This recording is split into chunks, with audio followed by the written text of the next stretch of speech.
Makakatulong para kay Tanggol ang gagawin ng pamilyang Guerrero kay Fatima at samantala si Pilar mismo ang unang nakaisip ng paraan para makalaya itong si Fatima.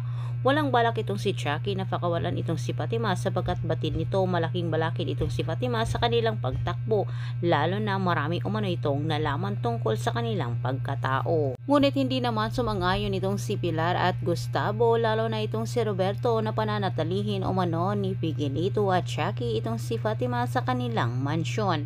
Sinabi ni Pilar ang dapat gawin, papauwiin umano nila itong si Fatima, tsaka umano nila tsugiin.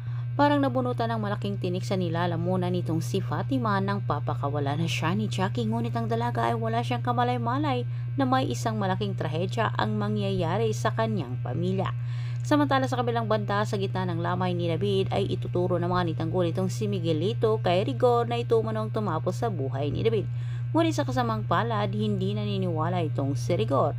Dito na pinagtutulungan si Rigor ng mga kaibigan ni Tanggol para bigyan ito ng leksyon. Diretsang sinabi ni Tanggol kay Rigor na hindi umano niya ito pipilitin na maniwala sa kanya, pero ang totoo ay ang si Miguelito ang tumapos sa buhay ni David at hindi rin masabi ni Tanggol kay Rigor kung ano ang dahilan. Sa sobrang galit ni Tanggol dito kay Rigor at dagdag pa dito ay nanumbalik ang mga ginawang masama ni Rigor sa kanya. Monti ka nang nadido ni Tanggol itong si Rigor, pero itong si Santino ay hindi niya kayang pagmasdan ang kanyang tatay na pinagtutulungan nila ni Tanggol. Sa pangyayari ngayon ay nagdilim ang paningin ni Santino at muntika na rin niyang napuruhan ang kanyang kapatid, pero sa kabutihang palad ay iniligtas naman ni Marites itong si Tanggol at si Marites ang natamaan. Malagay sa peligro ang buhay ng pamilya ni Fatima, ang siyang dahilan para iisang laban lang silang dalawa ni Tanggol at si Fatima ang magpapatunay sa mga tao na si Miguelito ang totoong tumapos sa buhay ni David.